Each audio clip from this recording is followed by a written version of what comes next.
Assalamualaikum warahmatullahi wabarakatuh. Perkenalkan, nama saya Citra Arum Indreswari, kelas akuntansi 2B, NIM 2022 12048. Di sini saya akan mempresentasikan tugas ekonomi sistem manajemen, yaitu contoh kasus nyata isu sosial dan etika dalam sistem informasi. Di sini saya akan mengambil contoh kasus pembobolan Bank Pembangunan Indonesia atau disebut juga Bapindo. Sebelum lanjut ke kasus, mari kita mengetahui apa sih itu Bapindo. Bapindo adalah Bank Pembangunan Indonesia, berasal dari Bank Industri Negara, sebuah bank yang berfokus pada sektor industri yang didirikan pada tahun 1951. Akibat krisis perbankan, Bank Mandiri kehilangan nama Bapindo Indonesia pada tahun 1998. Bapindo adalah bank milik negara yang secara khusus membiayai infrastruktur untuk semua klien swasta dan publiknya. Kasus Bapindo merupakan salah satu kasus ekonomi terbesar dalam sejarah pembangunan Republik Indonesia. Kejadian ini karena kesalahan oknum yang menyalurkan dana ke proyek senilai 1,3 triliun dijual oleh Bapindo dan Golden Key Group. Bapindo adalah pihak berkuasa yang mencoba memberikan dana kepada Golden Key Group pimpinan Edi Tansil. Kejaksaan Agung belum mampu melakukan ekstradisi terhadap buronan pembobol bank Bapindo Edi Tansil. Walaupun keberadaan Edi sudah diketahui berada di Cina. Jaksa Agung Basri Farif mengatakan pada 8 September 2011 pihak kejaksaan telah meminta untuk mengekstradisi Edi Tansil dari Cina ke Indonesia. Namun hingga kini belum ada tanda-tanda akan diekstradisi. Buron penggelapan uang sebesar 565 juta dolar Amerika yang didapat dari kredit Bank Bapindo tersebut.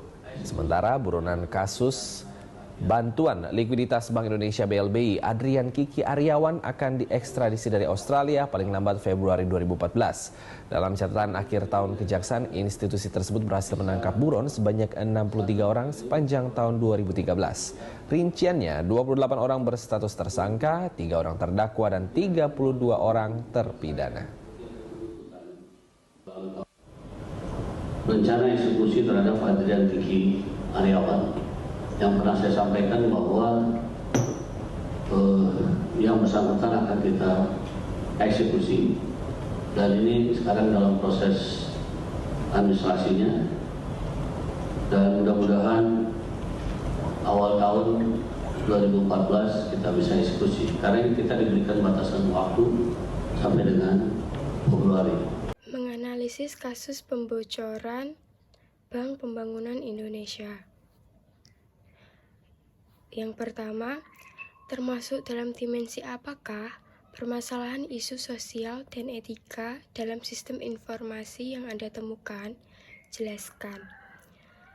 Kedua, apakah peraturan di Indonesia dapat melindungi hak-hak korban dari permasalahan isu sosial dan etika dalam sistem informasi tersebut? Ketiga, bagaimana cara mengatasi agar terhindar dari permasalahan isu sosial dan etika dalam sistem informasi yang Anda temukan tersebut?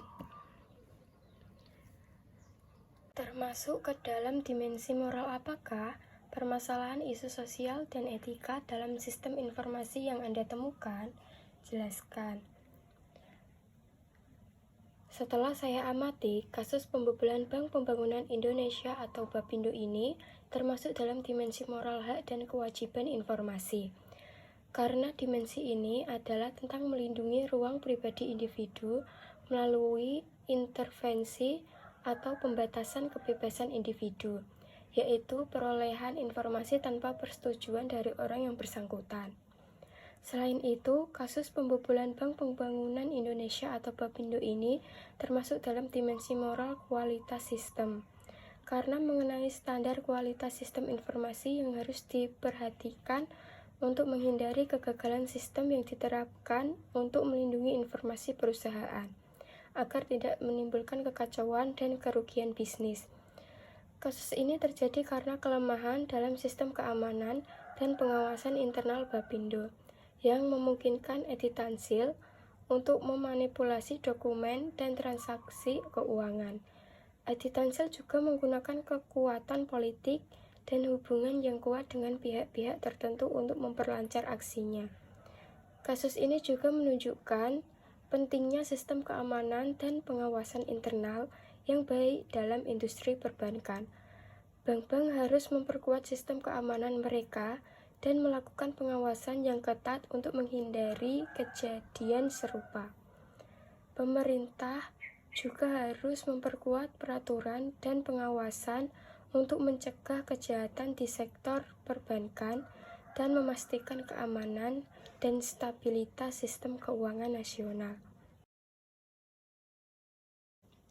Apakah peraturan di Indonesia dapat melindungi hak-hak korban dari permasalahan isu sosial dan etika dalam sistem informasi tersebut?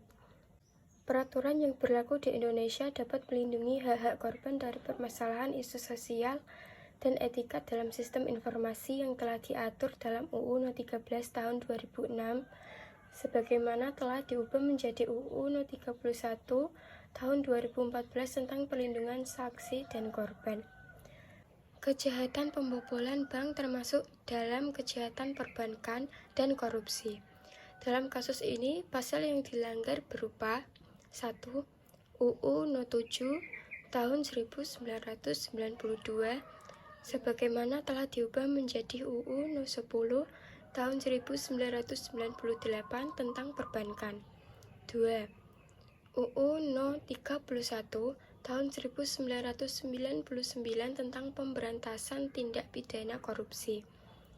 3. UU No 28 tahun 1999 tentang penyelenggara negara yang bersih dan bebas dari korupsi, kolusi, dan nepotisme.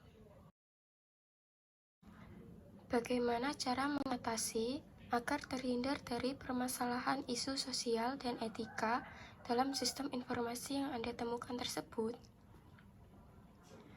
Yang perlu dilakukan untuk menghindari masalah isu sosial dan etika dalam sistem informasi seperti kasus pembobolan bank yaitu dengan selalu berhati-hati dan teliti saat menggunakan media sosial dan harus berhati-hati saat mengirimkan informasi data pribadi agar tidak digunakan dengan tujuan yang tidak jelas.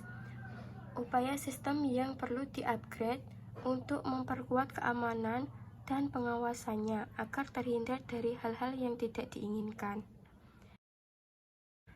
Terima kasih.